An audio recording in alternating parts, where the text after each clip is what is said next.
Olá, boa noite a todos e bem-vindos a mais um BMC Talks. O papo hoje à noite será sobre contas públicas brasileiras.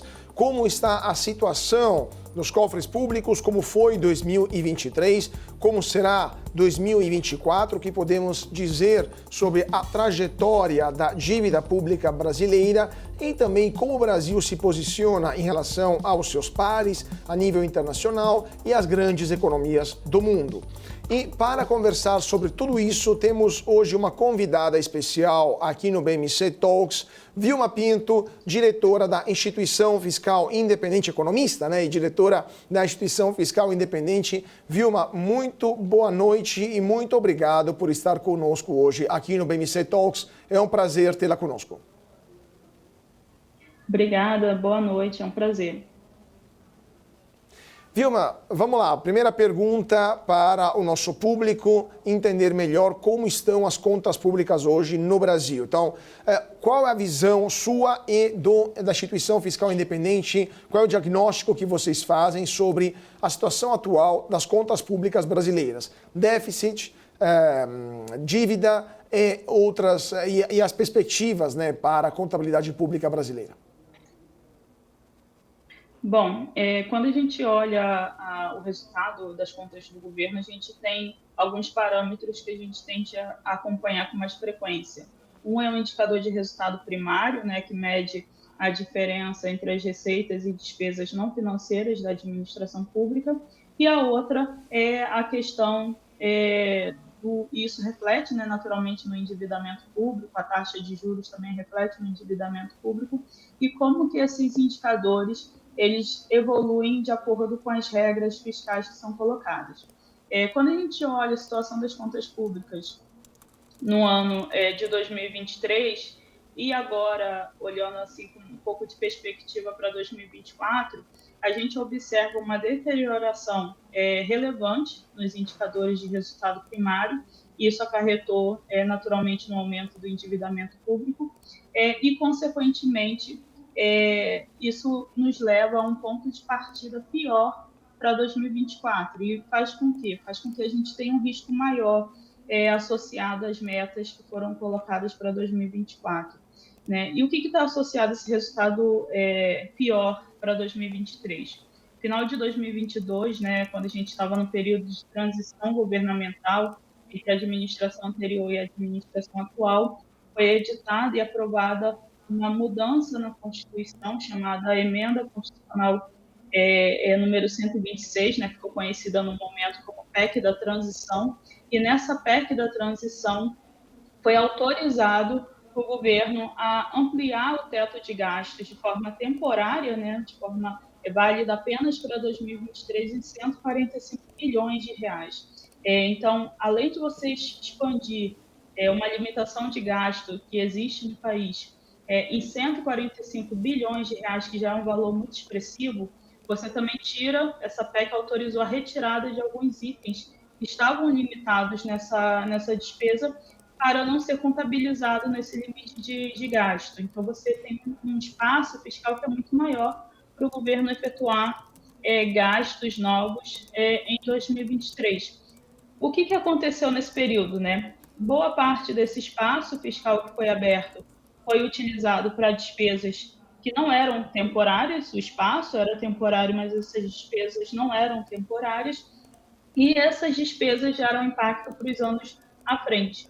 A gente tem agora, no ano de 2022, em vigor o novo arcabouço fiscal, que tenta contemplar esse novo limite de despesa primária que foi ampliado e majorado em 2023. Só que se você não tem, do ponto de vista das receitas, um valor equivalente, você acaba criando esse desequilíbrio, não só para o ano de 2023, como a gente observou, mas para os anos à frente.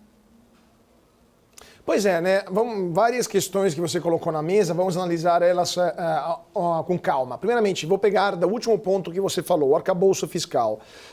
O arcabouço fiscal, ele de fato é um piso de gastos, ele prevê um gasto mínimo de 0,6%, um primário, dependendo do como é a situação do PIB no ano anterior.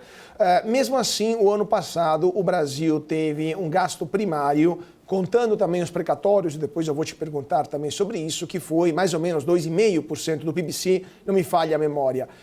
Qual que é a sua opinião sobre o arcabouço fiscal após um ano da sua implementação? O que você espera desse arcabouço? Será respeitado, não será respeitado? Ou terá o mesmo destino, vamos dizer assim, do teto de gastos que ele foi colocado em Constituição e basicamente nunca foi respeitado nos anos seguintes? Bom, quando a gente olha a questão desse novo arcabouço fiscal, a gente tem uma perspectiva de cumprimento desse novo arcabouço, mas salvo algumas condições. O que a gente tem observado hoje de restrição para 2024? É a meta de resultado primário.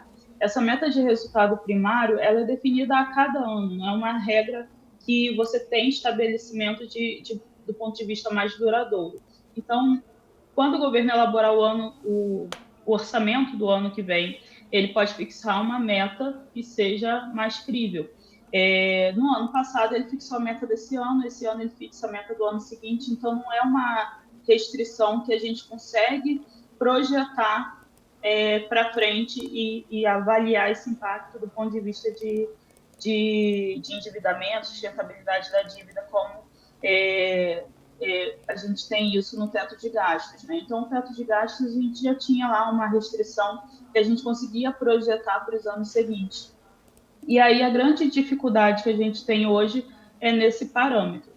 O novo arcabouço fiscal, né, a gente compõe limite de despesa, e esse limite de despesa a gente consegue até criar parâmetros com base no crescimento da receita, e a meta de resultado primário. 2024, o que tem sido, que tem se apresentado como maior risco em relação ao cumprimento é, de fato, a meta de resultado primário, porque a gente não tem receitas suficientes para alcançar essa meta, conforme foi definido pelo Poder Executivo, né? Então, qual é a meta? A meta é que as receitas sejam basicamente iguais às despesas. O governo está definindo como meta um resultado de 0% do PIB, ou seja, zerar esse déficit fiscal. Em 2023, como eu falei, a gente tem um desequilíbrio observado nesses números. E em relação a esse desequilíbrio, a gente consegue ver qual é o nosso ponto de partida. Bom, quando a gente observa o resultado primário para 2023, a gente observa um déficit de 2,1% do PIB, né? Quando a gente olha o resultado que o Tesouro Nacional divulga, que é o resultado acima da linha, e esse resultado de 2,1% do PIB de déficit, ou seja, de insuficiência de receitas em relação às despesas, nos mostra como ponto de partida que a gente vai ter para 2024. A meta de 2024 é zerar esse número. Então, é reverter todo esse 2,1% do PIB, que em valores em bilhões, isso representa 230 bilhões de reais. Então, a gente tem um ponto de partida ruim, a gente tem um novo arcabouço fiscal, e esse novo arcabouço fiscal se mostra como com muita incerteza em função dessa meta de resultado primário. Quando a gente vai para a parte da despesa, o novo arcabouço fiscal ele foi desenhado em torno da lei orçamentária. Então, a meta ela é definida em relação ao que é autorizado a se gastar e não necessariamente ao que é gasto no ano. Diferentemente do teto de gastos que a gente tinha anteriormente, né, que entrou em vigor em 2016 e terminou a sua vigência em 2023, em que o limite de despesa era dado em função do que se gastava efetivamente, eram as despesas pagas. No novo arcabouço fiscal, o que leva em consideração são as despesas autorizadas. Então, nesse sentido, a gente tem menos risco do ponto de vista de despesa, de cumprimento do novo arcabouço fiscal pelo lado das despesas, e um risco maior quando a gente fala do ponto de vista das metas de resultado primário. Naturalmente, a gente pode pontuar, né, com um pouco mais de detalhe, alguns itens dentro do orçamento que chamam a atenção e que, eventualmente, vão precisar de maior detalhes ou, eventualmente, até mesmo revisão por parte da administração pública ao longo do exercício. Pois é, eu queria justamente analisar esses pontos, mas antes disso, uma pergunta direto ao ponto, vamos dizer assim. Você acredita que em 2024 teremos um déficit fiscal zero, como o governo quer, ou você concorda com boa parte dos economistas que começam a colocar em dúvida a capacidade do governo de alcançar o déficit zero esse ano?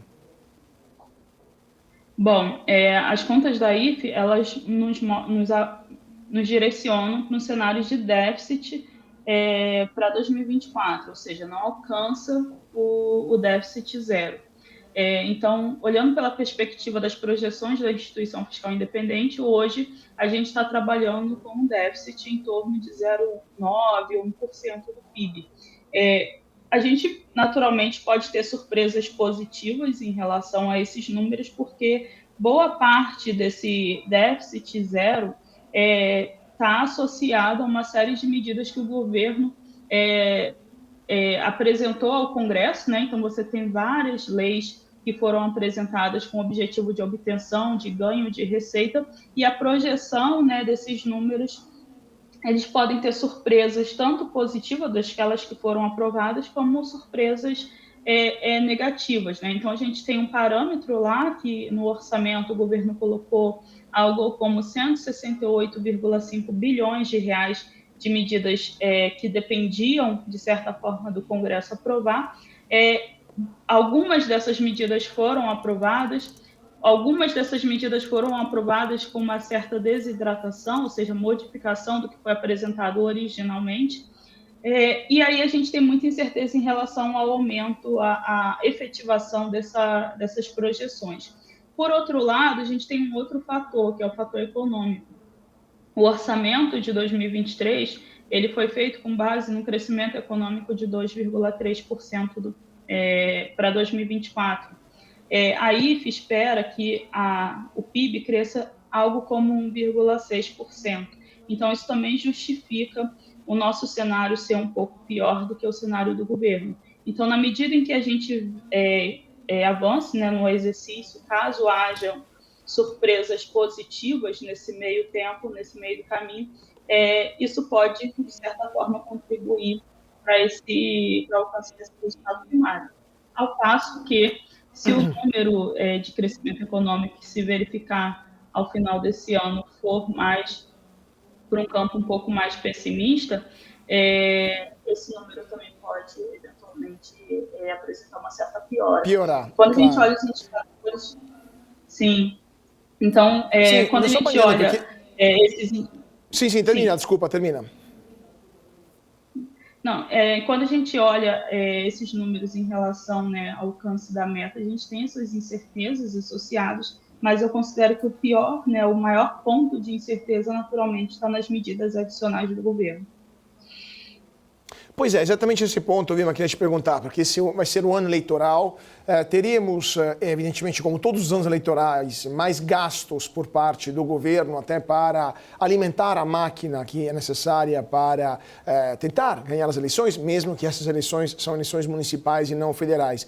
Vocês esperam que ao longo do ano teremos um aumento dos gastos, a revisão que será feita em março, abril, se não me engano, né, do orçamento, vocês esperam um possível contingenciamento forçado pelos eventos ou não terá esse contingenciamento? E essas medidas que você falou, 168 bilhões de reais, que o governo espera que o Congresso aprove, o Congresso pode não aprovar. De fato, essas seriam medidas de aumento de carga tributária, né, aumento de arrecadação. Caso o Congresso não aprove, ou como você falou, aprove elas desidratadas, o que pode acontecer com as contas públicas para este ano? Nesse contexto, aumento de gastos por causa das eleições, problemas também de contingenciamento que não é politicamente adequado fazer nesse momento e um Congresso hostil a um possível aumento da receita. Qual que é o diagnóstico possível desse pior cenário, vamos dizer assim, por parte da instituição fiscal independente?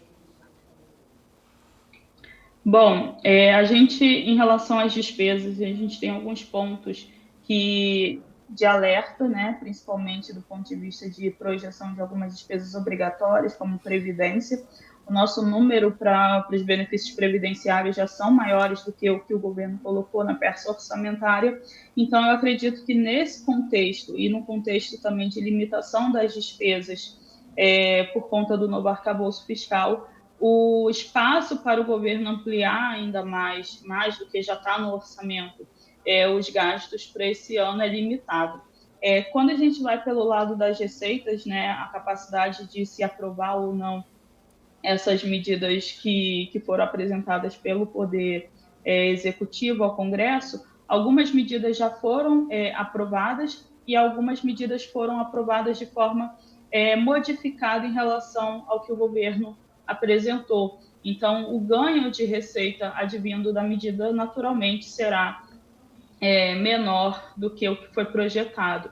A gente tem incerteza em relação a alguns itens, porque podem ter surpresas positivas, né? Se a gente observar agora o resultado de janeiro, a gente teve um crescimento, né, na receita, na arrecadação do governo, e esse crescimento tem alguns fatores de sazonalidade, né, porque de fatores atípicos que não ocorreram em 2023 e ocorreu agora em 2024, então isso já pesa um pouco nessa conta, como, por exemplo, a questão dos benefícios tributários ao setor de combustíveis, que tinha sim um benefício tributário em 2023 e agora a gente tem um resultado bem maior, esperado, um resultado maior de arrecadação nesses itens. Então, esses fatores acabam contribuindo, de certa forma, pelo lado positivo de alcançar essas metas, mas a distância do que a gente espera de ganho de receita e o que é necessário de ganho de receita ela é muito grande. Em relação à parte do contingenciamento, eu tenho 2 pontos em relação ao contingenciamento, né? Um é que o contingenciamento está limitado, né? Hoje até 75%, né, da despesa discricionária que está na LOA poderá ser contingenciado. O que vai acontecer agora? O contingenciamento ele pode ser realizado ao longo do exercício, conforme for sendo verificada a necessidade de cumprimento ou não, a necessidade de cumprimento da meta. Nesse início de ano, o governo ele pode rever alguns gastos obrigatórios, se ele já fizer a revisão desses gastos obrigatórios no início do ano, a parte de previdência que a gente considera que o número está um pouco baixo no orçamento, por exemplo, ele já pode ter uma necessidade de contingenciar um valor muito maior. A parte das medidas que foram desidratadas, né, no Congresso e toda essa questão dessas medidas adicionais, da incerteza em relação dessas medidas adicionais, se isso significar, do ponto de vista do governo, né, porque o contingenciamento é sempre pelo ponto de vista e pelas projeções do governo, e não pelas projeções de mercado ou da IFE. Então, se do ponto de vista de governo ele revisar essas projeções para baixo, isso vai significar um contingenciamento maior. Só que, no entanto, ele está limitado, e esse limite, dado o universo que a gente tem de despesa discricionária para 2024, é um limite que eu considero relativamente baixo, considerando o volume de recursos que você tem disponíveis atualmente. Então, o orçamento de despesa discricionária, por exemplo, está em torno de 210 bilhões de reais, e o valor máximo a ser contingenciado e que pode ser eventualmente descontingenciado na medida em que você tenha surpresas positivas na arrecadação, de até cerca de 23, 28 bilhões de reais. Pois é, então muito longe da necessidade, né, da previsão de 168 bilhões, né, previstos pelo governo. Agora, é justamente esse ponto. O ano passado, eu queria falar um pouquinho sobre a questão das receitas, porque o ano passado a gente viu o governo tentando aumentar a arrecadação em várias tentativas, né? Por exemplo, criando um imposto extraordinário sobre a exportação de petróleo, tentando taxar, por exemplo, as compras online feitas de produtos vindos do exterior até $50. E, claro, algumas medidas que passaram também pelo Congresso, como, por exemplo, o fim da isenção para fundos de investimentos de uma pessoa só, de fato, né? Fundos com um só cotista. Nesse ano as coisas vão ser um pouco mais complicadas, porque o governo vai eventualmente ter que pegar mais na carne viva do contribuinte brasileiro e o Congresso poderia ter mais resistência a isso. Mas do ponto de vista das receitas, no caso em que, como você falou, tem uma frustração de receitas, no caso em que a gente tenha, eventualmente, colocar de novo os precatórios, essa é uma pergunta também que eu irei te fazer daqui a pouco, colocar também os precatórios como previsto pelo governo. O déficit fiscal desse ano, na pior das hipóteses, segundo o IFE, é 0,9 mesmo ou pode ser até mais do que isso em 2024? Por enquanto, a gente está trabalhando com cenário base de 0,9. Esse número é um número que já foi revisto, né, considerando uma premissa de crescimento econômico melhor. A gente tem um cenário internacional também melhor, né, quando a gente considera também os números que foram projetados, né, pelo FMI, pelo Banco Mundial. A gente tem alguma perspectiva de melhora nos indicadores globais, e a atividade doméstica também tem apresentado algumas surpresas positivas. Quando a gente vai para a parte dos precatórios, a gente tem uma contribuição positiva também do pagamento de precatórios que está incluído na nossa conta. O que a gente tem em relação a esse ponto, né? Em 2021 foi aprovada uma emenda constitucional, duas, na verdade, foram as emendas 113 e a 114, que criaram uma nova sistemática para o pagamento de precatórios. Antes dessas duas emendas constitucionais, como que funcionava? O governo apurava no ano anterior quantos precatórios foi expedido e colocava isso no orçamento do ano seguinte para ser pago. E aí era pago todo esse valor que era expedido até um determinado mês do ano anterior. Com essa nova sistemática de pagamento de precatórios, o que a gente tem? Você tem a expedição de precatórios, só que o que vai para o orçamento é limitado à taxa de crescimento da inflação. Então, o que acontecia? O governo tinha uma expedição de precatórios no valor X, mas no orçamento, né, o que ele de fato fazia o pagamento era um valor X menos Y, era um valor menor. Por quê? Porque ele criou uma trava, um limite para fazer o pagamento desses precatórios. E isso, naturalmente, o precatório que não foi pago no ano, não quer dizer que ele não tenha que ser pago. Então, isso acaba virando um passivo para o governo para o ano seguinte, e aí isso acabou virando meio que ele chamou de uma bola de neve, né? Por conta de despesas que deveriam ter sido pagas em anos anteriores e não foram pagas por conta dessa limitação. O que a gente viu de mudança no ano passado? Essas emendas constitucionais, elas tinham vigências até 2026. Isso significa dizer que até 2026 o governo ia pagando só dentro daquele limite. Em 2027, voltava-se ao sistema anterior. Então, tudo aquilo que tinha sido expedido até aquele determinado mês e não tinha sido pago, deveria ser pago no ano seguinte, ou seja, 2027 a gente não teria só o que foi expedido em 2026, mas tudo que deixou de ser pago de 2022 até 2026. Então, tinha a expectativa de um valor extraordinário a ser pago em 2027, se nada fosse feito até o momento. Então, no ano passado, né, no ano de 2023, o governo fez o quê? Ele encaminhou um pedido ao STF pedindo autorização para pagar tudo que não tinha sido pago anteriormente por conta dessa trava via crédito extraordinário. E quando você paga algo via crédito extraordinário, isso não entra no cálculo do teto de gastos e também conseguiu uma autorização para isso não entrar no cálculo do resultado primário. Então, o governo conseguiu uma autorização para fazer um gasto maior em 2023 para acabar com esse passivo. Nos anos seguintes, paga-se o que foi expedido no ano anterior, como era feito anteriormente, e aí você não acumula mais gastos para os anos seguintes. E qual é a parte positiva que a gente tem do ponto de vista econômico em relação a essa medida? Finalzinho de 2023, dezembro de 2023, o governo gastou cerca de 95 bilhões de reais em crédito extraordinário para pagamento desses precatórios. Sendo que ele já havia pago algo como 50 e poucos bilhões de reais referente aos pagamentos que estavam dentro desse limite.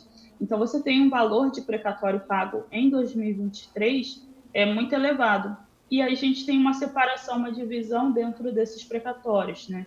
Tem precatórios que são precatórios alimentícios, precatórios previdenciários. Então, é basicamente pessoa física recebendo esses recursos. E aí parte desse valor pode ser direcionado para consumo. Então, desse volume todo de recursos em que a União fez o pagamento em uma única rodada, né, em 2023, parte desse valor pode ser, de fato, virar consumo em 2024. E se isso virar consumo em 2024, a gente tem uma contribuição positiva para o crescimento econômico, né? Então, é possível que o PIB em 2024 aumente em função também desse pagamento de precatórios. Por isso, isso também é um dos fatores que fez a gente rever o nosso número de crescimento econômico para 2024 em função dessas medidas. Vamos ver então se de fato esse dinheiro dos precatórios vai se transformar em um multiplicador keynesiano ou se será tesaurizado, né, se tornará mais poupança. Vilma, vamos dar um rápido intervalo, 2 minutinhos, e já voltamos retomando o nosso papo sobre contas públicas brasileiras aqui no BMC Talks. Então não saia daí porque voltamos já já com Vilma Pinto, diretora da Instituição Fiscal Independente. Já já estamos de volta.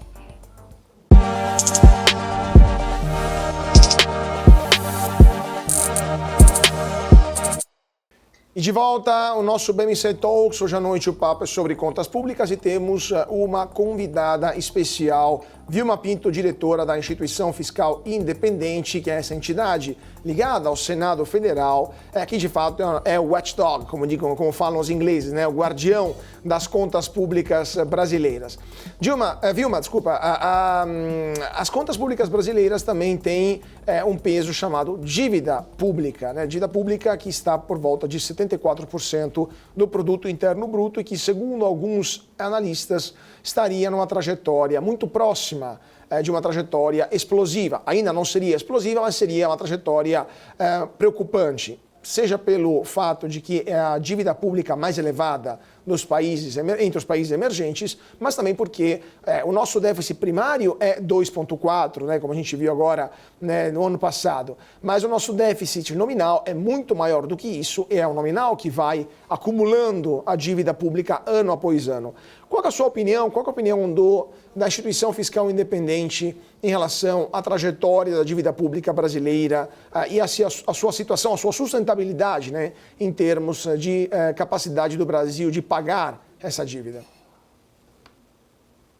Bom, quando a gente olha do ponto de vista de endividamento, a gente tem a questão da discussão do nível, né? Mas o mais importante nesse aspecto aqui a gente tem que falar é da trajetória desse endividamento.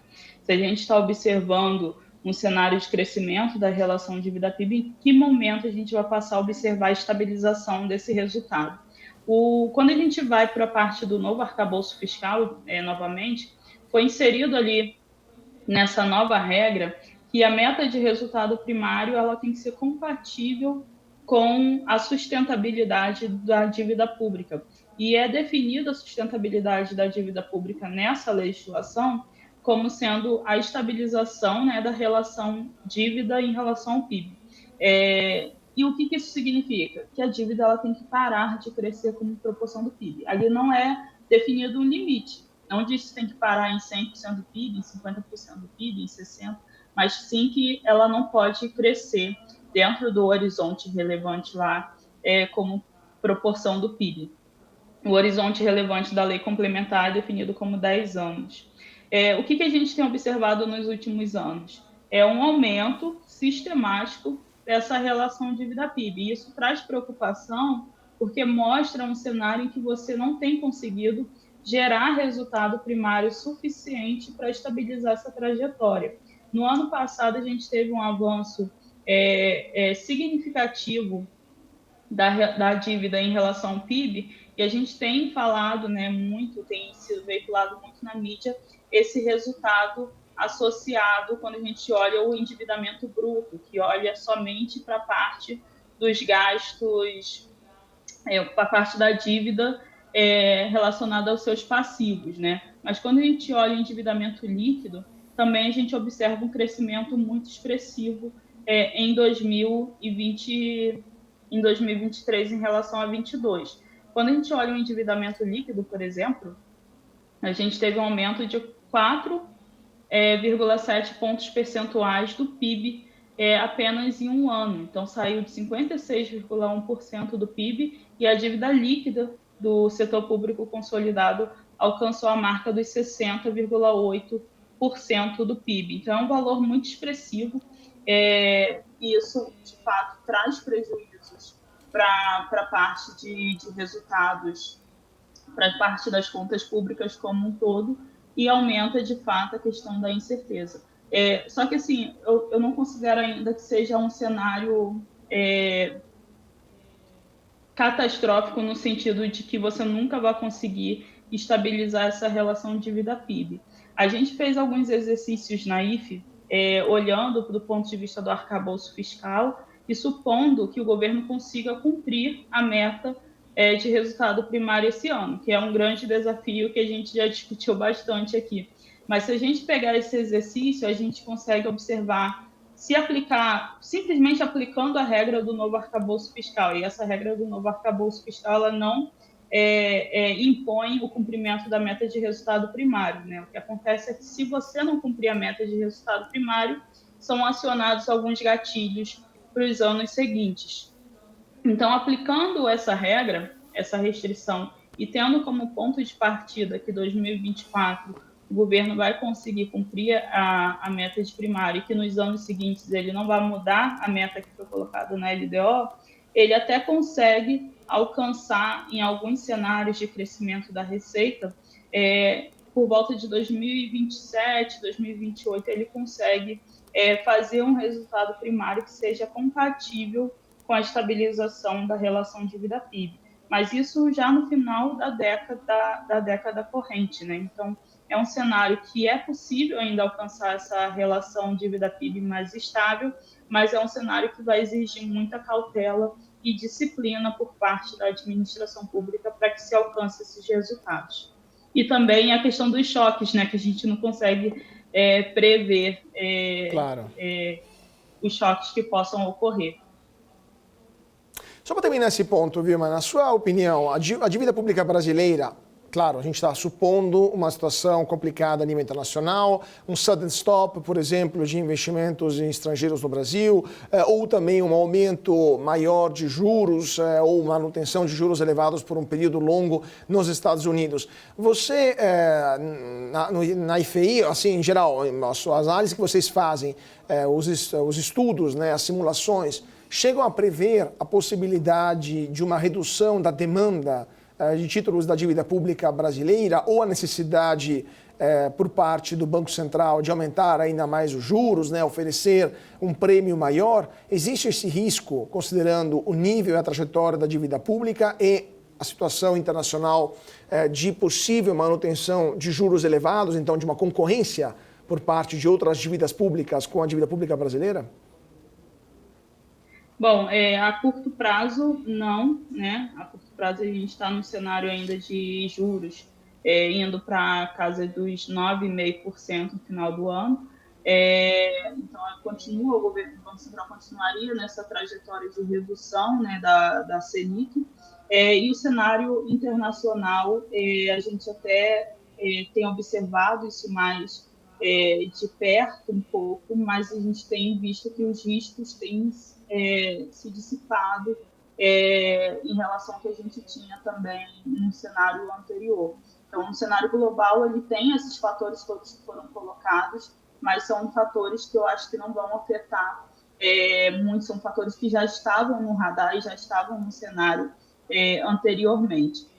Quando a gente olha do ponto de vista de médio prazo, né, quando a gente vai para um cenário mais de médio prazo, nesse cenário de médio prazo, a gente converge para um cenário de equilíbrio, né? Então, a gente tenta sempre, quando a gente faz o nosso cenário macroeconômico, é um cenário em que o PIB tenta convergir para um cenário de PIB potencial, que na IFE a gente estima esse PIB potencial na ordem de 2% de crescimento ao ano. Então, nesse contexto, a gente não tem esses riscos sendo incorporados no cenário para o médio prazo. A gente realmente trabalha com essas dinâmicas e com esses riscos maiores, mais nesse cenário de curto prazo, por enquanto. A gente não consegue incorporar e ver um risco maior de reversão da trajetória de juros no Brasil ou de mudança também na dinâmica dos títulos. Vilma, eu queria te perguntar agora sobre as contas públicas das unidades da federação. A gente falou de contas públicas federais, mas o Brasil tem também estados e municípios, né? E estados e municípios estão em situação muito diferente um dos outros, né? Se pensamos que tem estados com as contas públicas em dia, mais ou menos em dia, como São Paulo, estados com situação muito mais complicada, como Rio Grande do Sul, Rio de Janeiro ou Minas Gerais, né? Mas o que eu ia te perguntar são sobre os municípios, porque a gente viu durante a pandemia os municípios tendo um recorde de arrecadação e fechando as contas no azul, em sua grande maioria. E 2023 ainda não saíram os dados consolidados, mas aparentemente mais da metade dos municípios brasileiros fechou as contas no vermelho. O que vocês estão vendo na instituição fiscal independente sobre as contas dos municípios brasileiros e o que esperar para este ano, que é um ano de eleição municipal? Bom, quando a gente vai para a conta dos entes regionais, né, quando a gente pega a parte dos estados e dos municípios, a gente tem, de fato, alguns riscos associados e quando a gente faz esse recorte a nível municipal, a gente tem dois fatores. Você tem um fator que depende muito da administração local, então a sustentabilidade das contas municipais, elas vão depender, em certa parte, da eficiência da gestão municipal e etc. Mas tem uma parte dos recursos que dependem basicamente da eficiência e da gestão da arrecadação do governo federal e do governo estadual. E a gente tem dois fatores que contribuíram negativamente para o resultado da arrecadação federal e da arrecadação também a nível estadual. A gente teve, no caso dos estados, as leis complementares 192 e a lei complementar número 194, que alterou a sistemática de tributação do ICMS em diversos fatores, né? Então transformou em bem essencial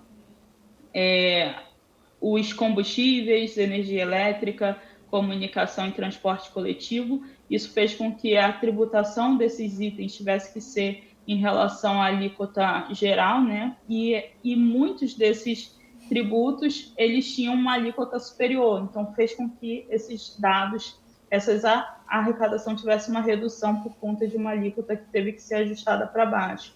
Então, a arrecadação desses estados diminuiu bastante no ano de 2023, um pedacinho de 2022, em função dessas medidas. E, naturalmente, como parte dessa arrecadação, ela é dividida, né, ela é repartida com os municípios, e isso acaba afetando também as contas municipais. No âmbito do governo federal, a mesma coisa, né? Então, a gente teve subsídios para o diesel, para combustíveis, né, de uma maneira geral. A gente também teve uma redução linear do imposto sobre produto industrializado, e o imposto sobre o produto industrializado é a base de cálculo do Fundo de Participação Municipal. Então, menos receita no governo federal nesses tributos que são partilhados significa também menos receita para a administração local, que no caso seriam os municípios. Então, todos esses fatores eles contribuíram para ter essa reversão em 2023 no resultado primário da maioria das administrações municipais. Então, foi um efeito, por um lado, um efeito das receitas. A gente tem um outro fator, que teve um período em que estados, municípios e o próprio governo federal estavam impedidos de dar reajuste salarial e de fazer concursos públicos, por conta de uma outra lei complementar, foi a lei complementar número 173, que foi feita em 2020, né, no ano da pandemia. Então, eles ficaram durante um período sem poder dar reajuste salarial e sem poder fazer novos concursos públicos. Terminando esse período de restrição, várias administrações começaram a fazer concurso público, teve essa retomada de concurso público, teve essa retomada também, esse aumento de recomposição de salários de servidores públicos, e isso também naturalmente afeta negativamente, né, as contas dos municípios quando a gente olha o aumento de despesa e, ao mesmo tempo, uma redução nas receitas. Então, o cenário ele se colocou um pouco nesse contexto. Obviamente, a gente tem um Brasil muito heterogêneo, então vai ter administrações municipais que vão estar melhores do que outras, vão ter gestões que vão estar melhores do que outras, vão ter municípios que não são tão dependentes de transferência quanto outros. Então, no contexto geral que a gente faz essa análise, mas naturalmente precisa se avaliar muito no caso a caso, né? Quando a gente fala de entes, Claro. de entes estaduais e municipais. Quando a gente vai numa perspectiva, né? Quando a gente vai para o cenário de 2024 em diante, eu acho que esse cenário de 2023 ele carrega uma influência para 2024. E esse ano de 2024 a gente já tem um cenário um pouco de reversão desses resultados fiscais também por conta dessas transferências, né? Então, quando a gente olha as medidas que o governo tem tentado aprovar no Congresso, parte de medidas está relacionadas ao imposto de renda, também a base de cálculo das transferências estaduais e municipais, do Fundo de Participação. Então, a gente tem lá medidas relacionadas, por exemplo, aos juros sobre capital próprio. Isso é um item que compõe a arrecadação de imposto de renda que é dividido com estados e municípios. Então, o sucesso dessa medida, o aumento de arrecadação nessa rubrica, nesse imposto, vai naturalmente gerar mais receita para os municípios e mais receita para os estados. Tem um outro fator, é que os estados, diante de um cenário de piora nas suas contas públicas, começaram a elevar a sua alíquota modal. Então, muitos estados, esse ano de 2024, aumentaram a alíquota do ICMS, e se esse aumento de alíquota expressar naturalmente um aumento de receitas, esse aumento de receita também vai gerar resultados positivos para as administrações municipais, né? Tem outros fatores relacionados à atividade econômica também, ao desempenho do setor de serviços, mas o cenário para 2024 eu vejo como um cenário que tende a ser um pouco melhor do ponto de vista fiscal do que o cenário que a gente observou em 2023. Perfeito. Agora, Vilma, falando também da questão dos investimentos, né? Um debate no final do ano passado, eu me lembro, eu assisti você falando sobre os investimentos no Brasil e você salientou como o Brasil tem um investimento líquido negativo desde 2015, né? E você salientou a necessidade de aumentar o investimento, pelo menos para suprir a depreciação, né, do capital físico que temos no Brasil.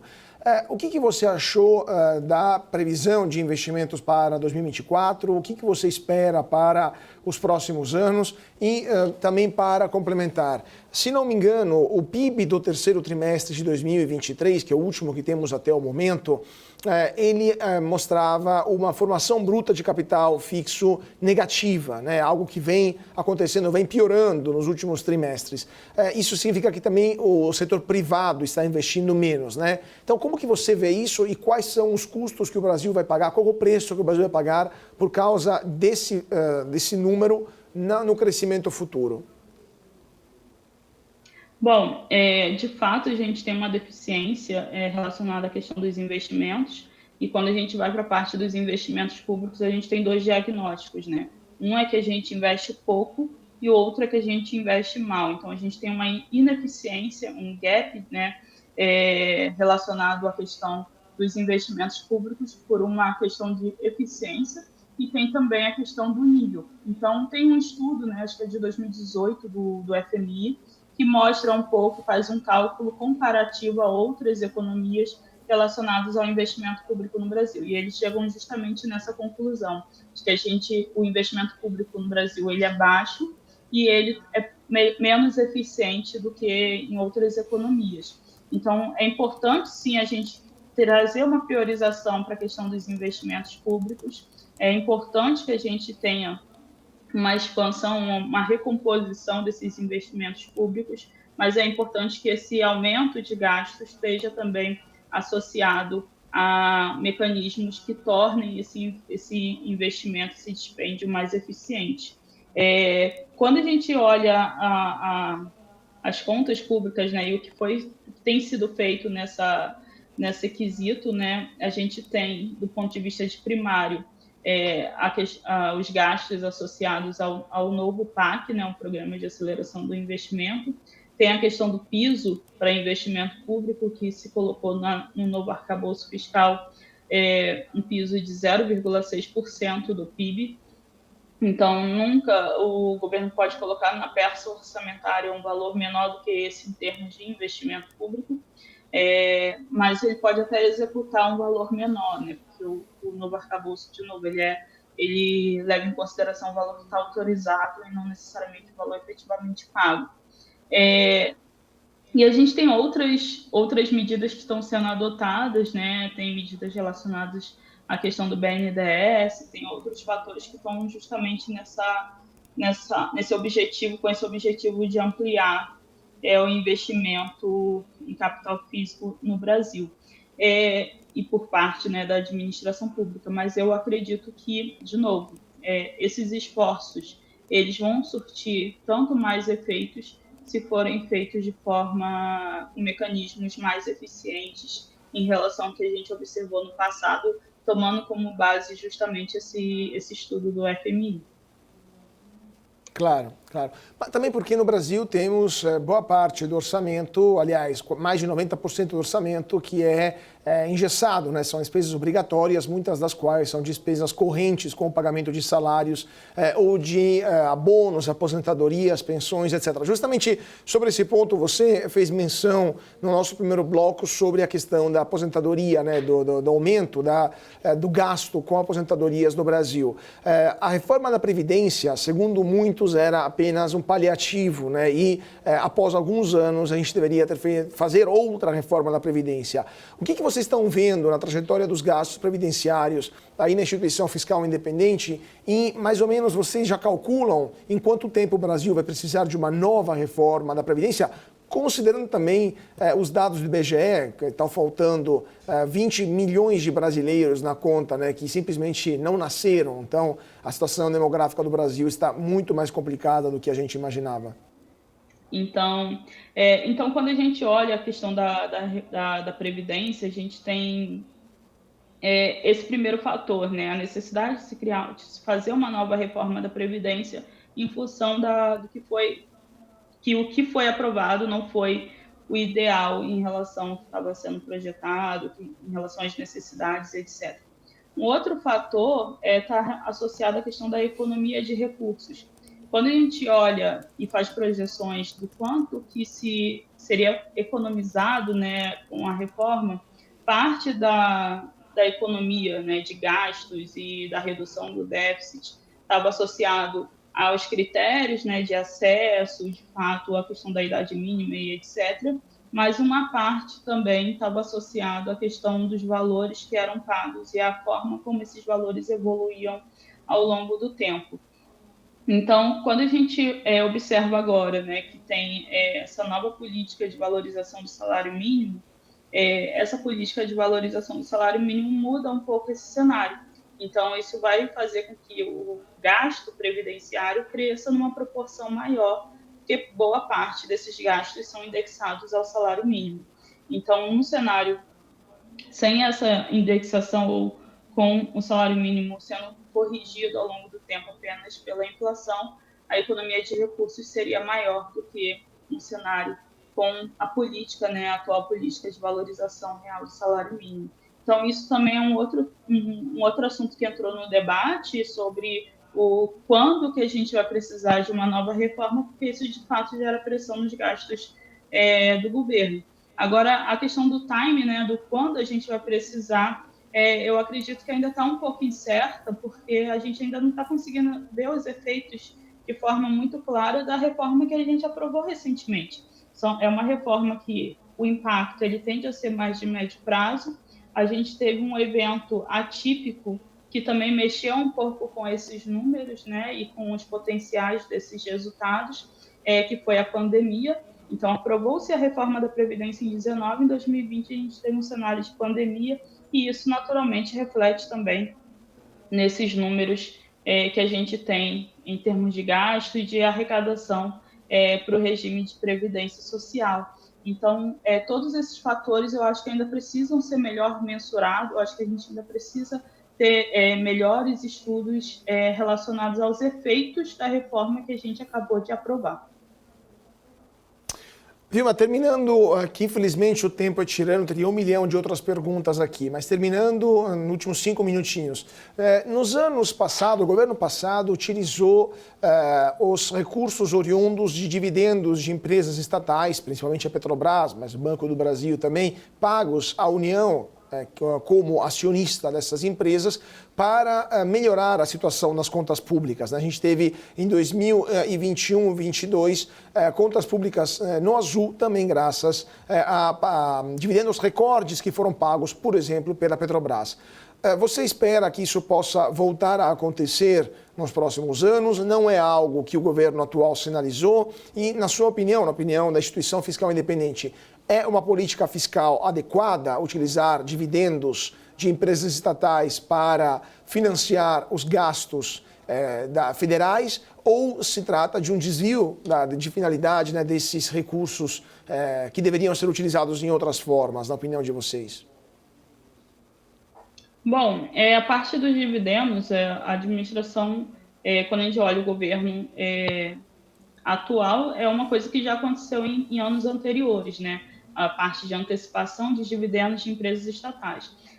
O impacto disso nas contas públicas, a gente considera que antecipar dividendos é uma forma de gerar um resultado em um determinado ano, mas é um resultado que a gente chama não estrutural. É um resultado que pode contribuir para as contas naquele período de tempo, mas não vai resolver a questão estrutural das contas públicas, não vai contribuir de forma sustentada para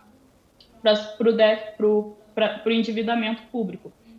Então, são medidas que a gente considera como medidas atípicas. Na instituição fiscal independente, a gente faz um cálculo, que é o chamado cálculo do resultado fiscal estrutural, que é um resultado que busca justamente tirar esses efeitos. A gente tenta tirar o efeito do ciclo econômico. 2022 também foi um ano que recebeu uma contribuição positiva do ciclo econômico, né? Teve um choque de commodities nesse período, então a gente tenta expurgar do resultado primário o que foi resultado em função desse ciclo econômico e também esses eventos atípicos. E ali a gente consegue ter um resultado que, de fato, meça o esforço do governo e a direção que esse governo está tentando trazer para as contas públicas. Então, a gente consegue ver ali se a política fiscal está sendo mais contracionista ou mais expansionista quando a gente expurga esses efeitos. Então, a gente consegue ver isso de uma forma um pouco mais clara.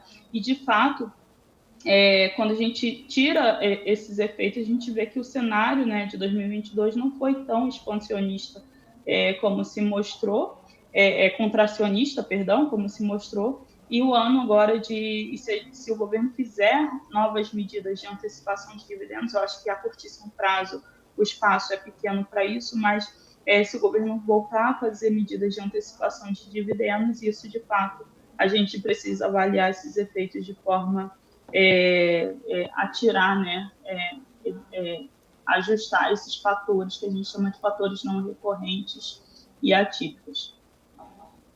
Claro. E, Vilma, no último minutinho, assim, um comentário rápido, pergunta seca. Você está mais otimista ou mais pessimista ou está neutra, na sua opinião, sobre as contas públicas brasileiras nos próximos anos? Qual é a sua visão pessoal sobre a contabilidade brasileira? Nossas contas são sustentáveis ou não? Bom, eu estou um pouco pessimista, né, nesse curtíssimo prazo, justamente por conta de todas essas incertezas que a gente tem observado, e a gente tem ainda alguns fatores que eu acho que vão se desenrolar ao longo do ano mas num primeiro momento eu estou num cenário um pouco mais pessimista em relação às contas públicas. Então, com certeza, voltaremos a convidá-la aqui no BMC Talks para falar desses fatores ao longo desse 2024. Torcemos que eles não se concretizem, né? Porque senão a situação das nossas contas, que já não está aquelas coisas, vai piorar, mas eu tenho certeza que teremos outras ocasiões para comentar esse e outros eventos. Vilma Pinto, muito obrigado por sua participação. Vilma Pinto, diretora da Instituição Fiscal Independente, entidade ligada ao Senado Federal, que cuida da situação das contas públicas brasileiras. Foi um prazer e uma honra tê-la conosco aqui no BMC Talks. Muito obrigado mais uma vez. Obrigada. E muito obrigado a vocês também que estão seguindo a gente aqui na BMC. Continue com nossa programação e a gente se vê na semana que vem para mais um papo sobre política, economia, finanças, negócios e internacional. Mais uma vez, muito obrigado a todos pela atenção, uma ótima noite e até mais.